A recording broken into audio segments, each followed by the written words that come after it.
Force grise pour la démocratie et le progrès social. La force grise pour la démocratie sociale, FGDPS en sigle, a suivi avec regret la récente sortie médiatique du sénateur à vie, présentée comme une adresse à la nation, et tient à rappeler que, selon les usages républicains, seul le président en exercice, conformément à l'article 77 de la Constitution, est habilité à s'adresser à la nation par des canaux officiels. En réalité, dans cet exercice auquel il s'est adonné, le sénateur à vie s'adressait à ses militants et sympathisants, ce qui n'a rien à voir avec la nation tout entière. La FGDPS constate avec indignation que le sénateur à vie s'illustre à l'égard des affaires de l'État comme un monarque qui se convainc de détenir un pouvoir sacré d'un ascendant, d'un pouvoir sacré hérité d'un ascendant, qu'il peut donner à qui il veut et le reprendre quand il veut. Tout cela faisant fi du souverain primaire, le détenteur attitré du pouvoir. À sa communication, la FGDPS fait la mise au point suivante. De l'héritage prétendument positif laissé en 2019.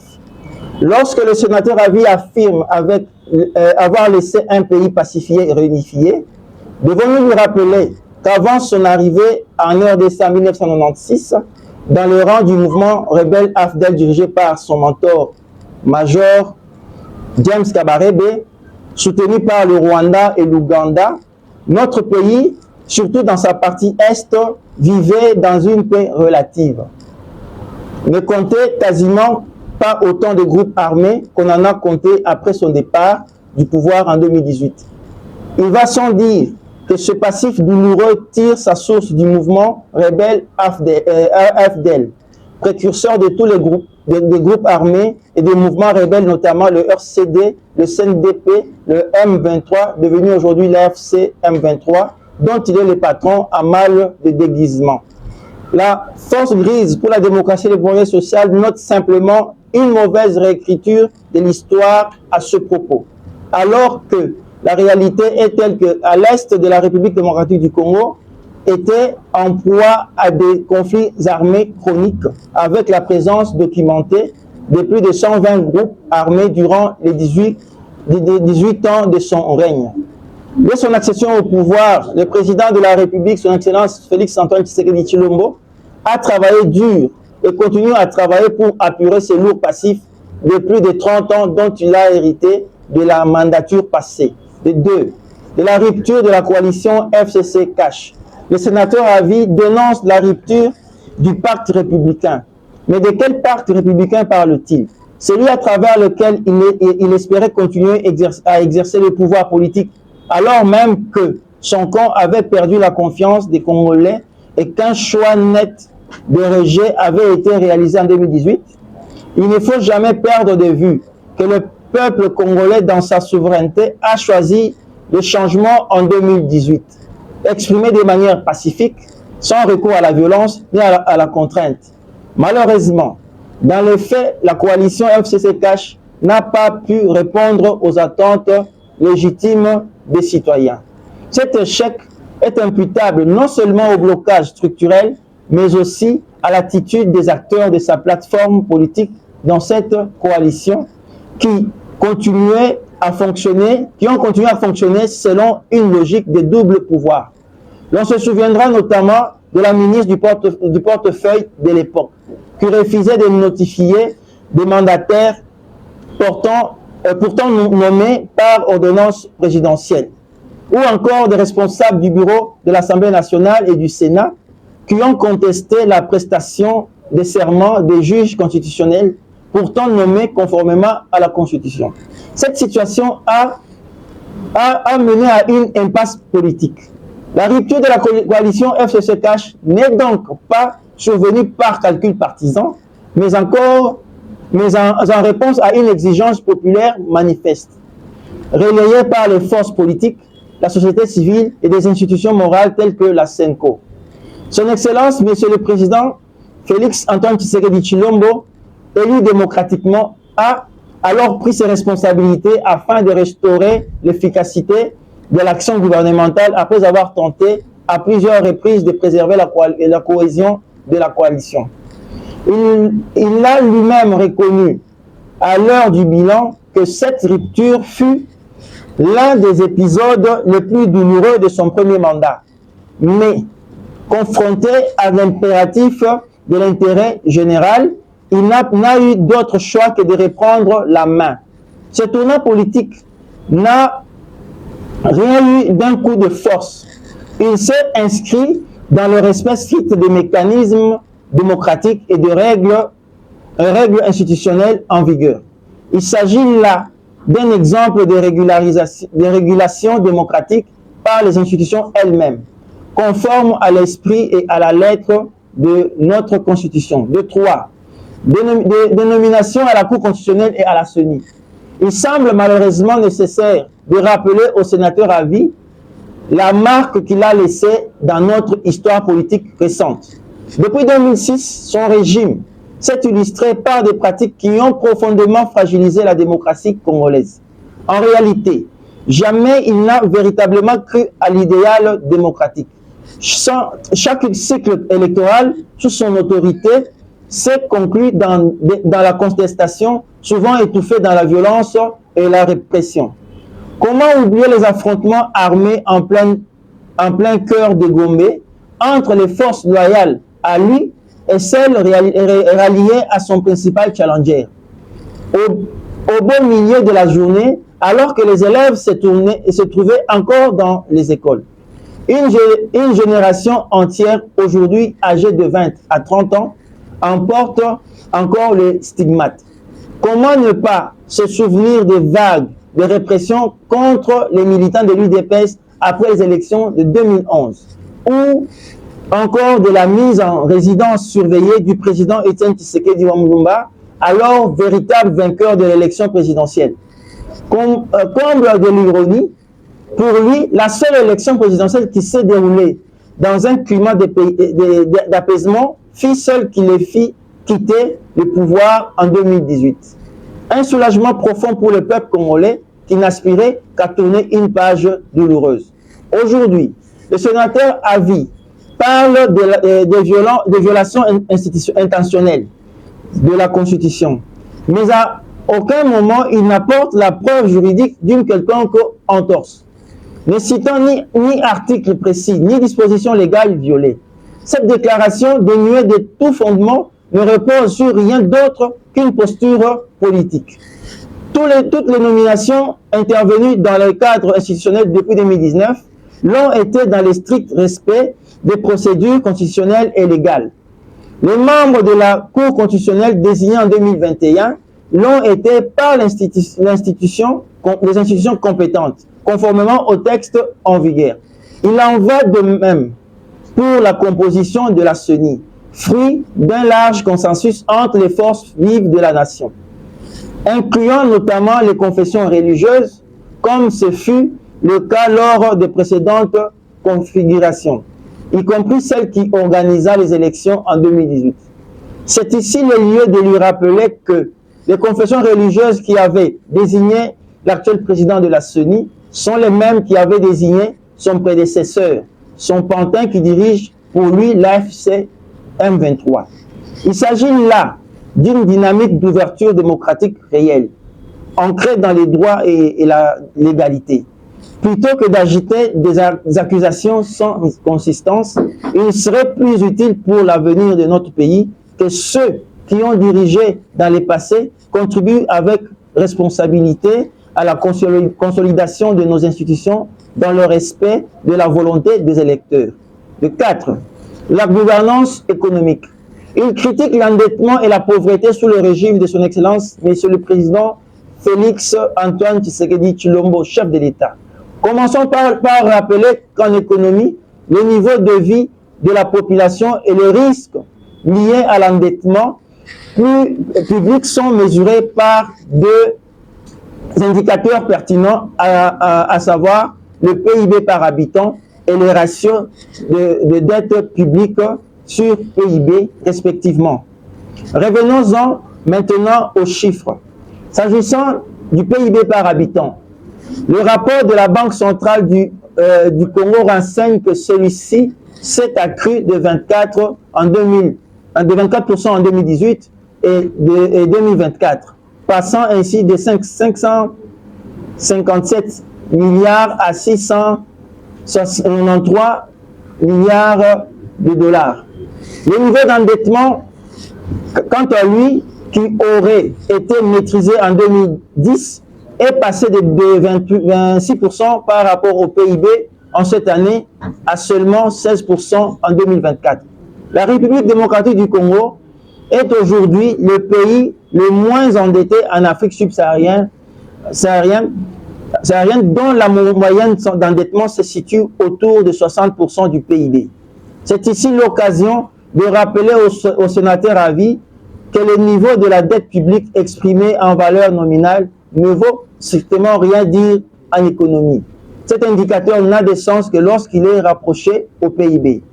Durant ces 5 dernières années, les emprunts contractés ont servi, entre autres, à renforcer nos réserves de change par notamment la cession de 50% de DTS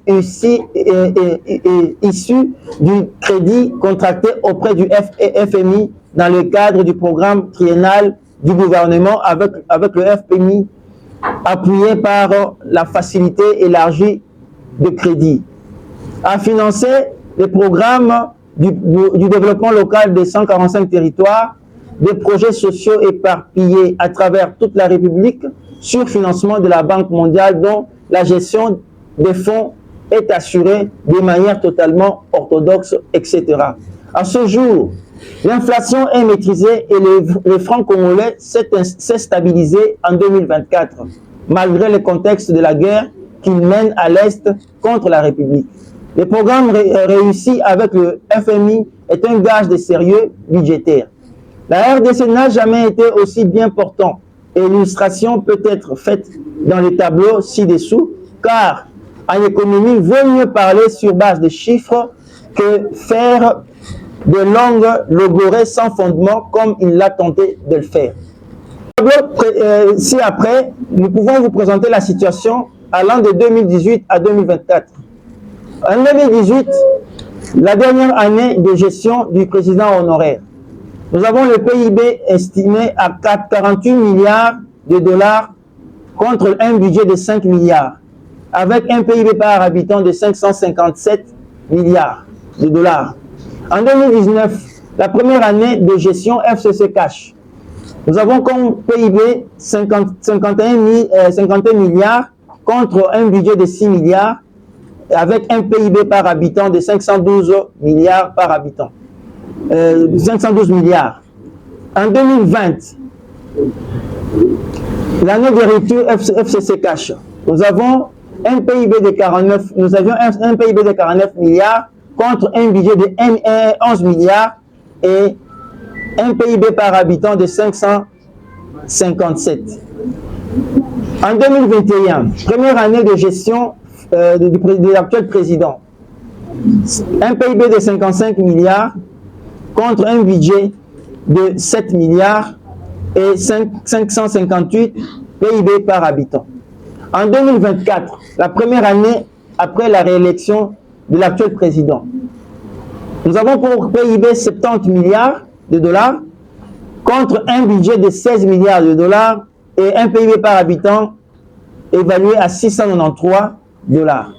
Sur le plan de la pauvreté, les chiffres démontrent également que malgré des défis persistants en termes de redistribution équitable des richesses, celle-ci a reculé depuis 5 ans. Le satisfecit du FMI avec qui notre pays est en programme en est la preuve.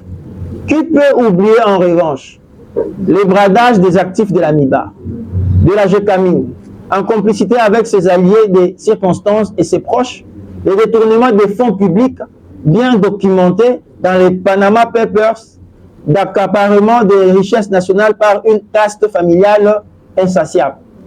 Il est inexact, pour ne pas dire mensonger, d'affirmer que les agents et fonctionnaires de l'État sous l'actuelle administration accusent des arriérés de salaire. Bien au contraire, la régularité dans les paiements des rémunérations constitue l'un des engagements tenus avec constance par le président de la République, son Excellence Félix-Antoine Tshisekedi Tshilombo. Le véritable drame que nul ne saurait occulter se joue dans l'est du pays où nos compatriotes, sous l'insécurité permanente causée par l'AFC M23, appuyée par le Rwanda, son allié historique, qu'il a sciemment refusé de dénoncer dans sa communication ratée, voient leurs droits fondamentaux systématiquement violés, y compris celui de percevoir leur salaire. L'occupation des villes de Goma et Bukavu par les forces du M23 a brisé les liens entre l'administration centrale et les populations, compromettant gravement la capacité de l'État à assurer ses obligations sociales dans ces zones. La question se pose alors, la survie de nos concitoyens dans cette partie du territoire lui importe-t-elle encore? Ou bien l'objectif qui l'anime désormais ne se résume-t-il pas à une reconquête du pouvoir par tous les moyens?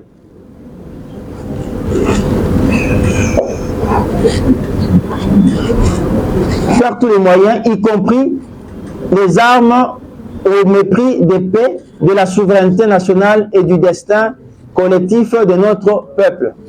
Ce que nous devons protéger, ce n'est pas la revanche politique, mais la cohésion de notre nation et la dignité de ceux qui, même dans les zones les plus meurtries, continuent à croire en l'État. Le 5, de l'armée et la sécurité.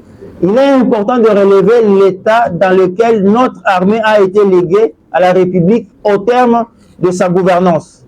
L'armée nationale avait été profondément fragilisée par une politique de brassage et de mixage qui, loin de la professionnaliser, a conduit à l'intégration massive de combattants issus des groupes armés rebelles, tels que le RCD Goma, le CNDP ou encore le M23.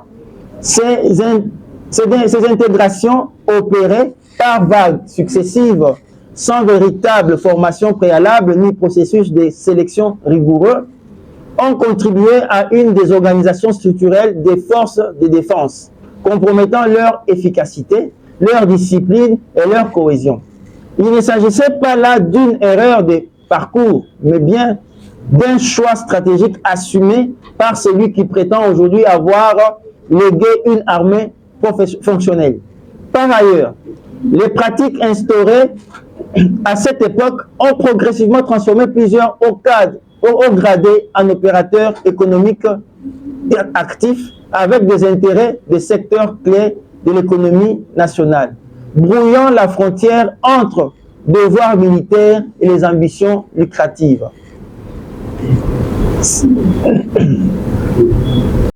Documenté et vécu par nos populations explique en grande partie les défis actuels en matière de réforme du secteur de sécurité. Le redressement de notre outil de défense ne peut donc faire l'économie d'une vérité historique.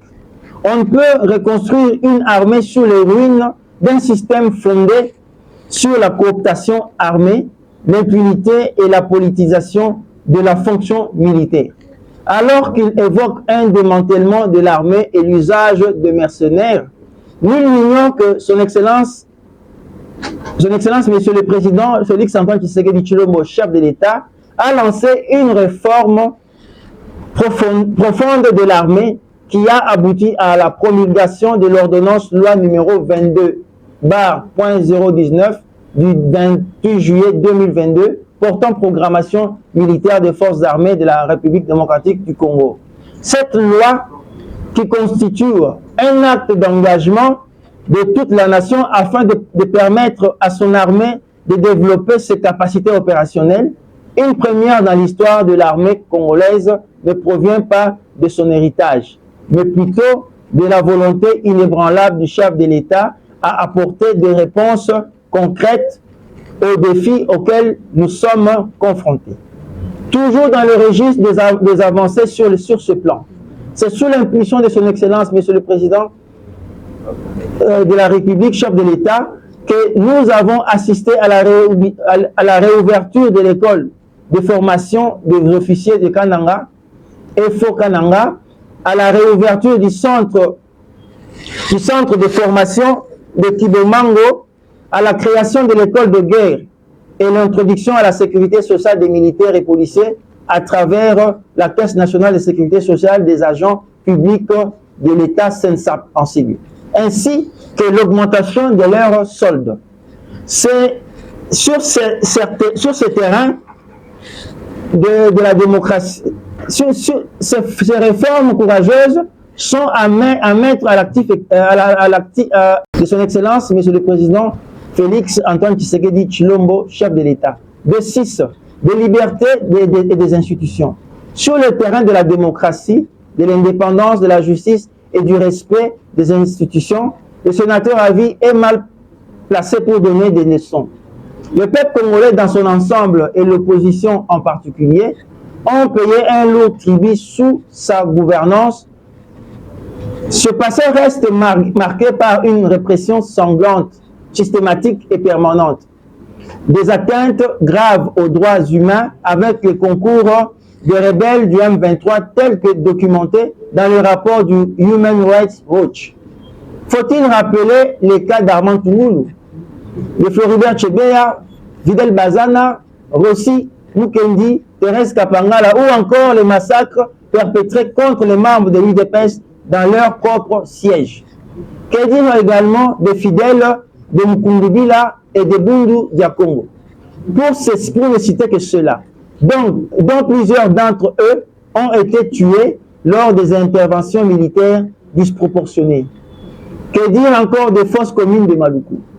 Sous sa gouvernance, nul n'était à l'abri, ni militant, ni citoyen ordinaire. Cette culture de la violence d'État a pris racine dès l'époque de l'AFDEL et s'est poursuivie durant ces 18 ans de pouvoir. Aujourd'hui, il parle de dictateurs et de dictatures et de justice instrumentalisées. Pourtant, dès l'arrivée au pouvoir de son Excellence, Monsieur le Président Félix Antoine Tshisekedi Tshilombo, chef de l'État, des signaux clairs ont été envoyés. Libération des prisonniers politiques, fin des restrictions à la liberté de presse, aucune fermeture arbitraire des médias, même les plus critiques. La justice, désormais plus indépendante, a engagé des poursuites, y compris à l'encontre des personnalités proches du pouvoir. De nouvelles lois anticorruption ont été adoptées et l'inspection générale des finances joue aujourd'hui un rôle inédit dans le contrôle des finances, inédit dans le contrôle des deniers publics. Ces avancées concrètes illustrent une volonté de rupture avec les pratiques du passé. Accusé de dérives autoritaires, un pouvoir qui, pour la première fois depuis des décennies, renforce les mécanismes de transparence et de reddition des comptes, relève au mieux d'un contresens, au pire d'une tentative de manipulation de l'opinion. 7. De la jeunesse et l'emploi. Il évoque le désespoir de la jeunesse alors que son Excellence, Monsieur le Président de la République, Félix Antoine Tshisekedi Tshilombo, la politique de gratuité de l'enseignement a permis à plus de 4 millions d'enfants d'accéder à l'école. Les programmes PAUSE et les incubateurs comme King Startup Academy soutiennent l'entrepreneuriat de jeunes, la construction des infrastructures de base dans le programme PDL 145 territoires ainsi que celle des universités, notamment l'université officielle de Mujima, Kananga, Bunya, etc., créent de l'emploi en milieu rural. Le combat contre la pauvreté est réel et structuré. Dans une démarche résolument tournée vers l'avenir, le gouvernement a initié la mise en place d'un véritable écosystème d'appui à l'entrepreneuriat de jeunes. À travers des structures telles que l'ANADEC, le FOGEC et d'autres mécanismes publics, l'État a posé les bases d'une politique nationale de promotion de l'initiative privée chez les jeunes Congolais. Les dispositifs ont permis à des milliers de jeunes de bénéficier d'un accompagnement structuré, de formations adaptées et surtout de financements directs ou facilités pour transformer leurs idées en projets viables en PME. 8. De la diplomatie. Il critique la diplomatie de son Excellence, Monsieur le Président Félix Antoine Tshisekedi Tshilombo, chef de l'État, qu'il qualifie de mendicité. À son départ du pouvoir, les officiels du pays sont sanctionnés par les États-Unis et l'Union européenne. Les ambassadeurs expulsés du territoire national, cas de la Belgique et de la délégation de l'Union européenne. Les Congolais privés de visa par la fermeture de la maison Schengen, les arriérés des loyers et l'impayement des employés locaux de nos ambassades et missions diplomatiques ont quasiment fragilisé notre diplomatie et isolé la RDC au reste du monde. Nous devons nous rappeler que, par son action diplomatique intense et agissante, son Excellence, Monsieur le Président de la République, chef de l'État, a réintégré la RDC dans les concerts des nations. Il préside l'Union européenne, l'Union africaine déjà en 2021, a ouvert des partenariats économiques avec les Émirats arabes unis, le Qatar, les États-Unis et la Chine. Sa diplomatie est proactive et ouverte sur le monde, a permis d'exclure le Rwanda du Conseil des Nations, du Conseil des droits de l'homme de l'ONU en 2023 et de changer la perception du reste du monde sur son supposé développement qui en réalité repose sur les minéraux de sang des Congolais. Aujourd'hui, au sein de la communauté internationale, la voix de la RDC est entendue. 9. De la soi-disant exclusion régionale de l'Est. Il est malhonnête pour lui de dire que Kinshasa a abandonné les provinces de l'Est. Car c'est précisément sous le président Tshisekedi que l'état de siège a été décrété pour renforcer la sécurité à l'Est. Des hôpitaux et universités ont été ouverts à Goma et Bunia. L'Est de la République démocratique du Congo a également bénéficié du projet de développement local de 145 territoires ainsi que des infrastructures concrètes telles que la route nationale numéro 5 de Bukavu, Nyangezi, Kamanyola, dont les matériels de construction ont été pillés et emportés au Rwanda. L'État ne les a jamais abandonnés. 10. Du pacte citoyen proposé par le sénateur Avi. Il est incohérent de proposer un pacte de réconciliation tout en rejetant les résultats issus des élections validées par les Congolais eux-mêmes et la communauté internationale. La stabilité du pays passe par le respect du verdict des urnes et non par des appels à l'insurrection armée masqués en appel au dialogue. Il convient de reconnaître que son Excellence, Monsieur le Président Félix Antoine Tshisekedi Tshilombo, chef de l'État, a hérité d'un système verrouillé, hyper centralisé et profondément infiltré par des réseaux d'intérêts. En l'espace de 6 années, il a engagé des réformes structurelles courageuses, redresser l'administration de l'État, restaurer le rayonnement diplomatique de la RDC sur la scène internationale, insuffler un nouvel espoir à la jeunesse et consolider les fondements de notre démocratie. Face à ce bilan, les critiques émanant de l'ancien chef de l'État, désormais sénateur à vie, apparaissent moins comme une contribution constructive au débat national que comme l'expression d'un agenda politique personnel. Mais nous ne doutons pas que le peuple congolais lucide saura faire la part entre le discours opportuniste et les actes concrets posés au service de la République. Fait à Kinshasa le 27 mai 2025 pour la Force Grise, Charlie Noël Mwela, président. Je vous remercie.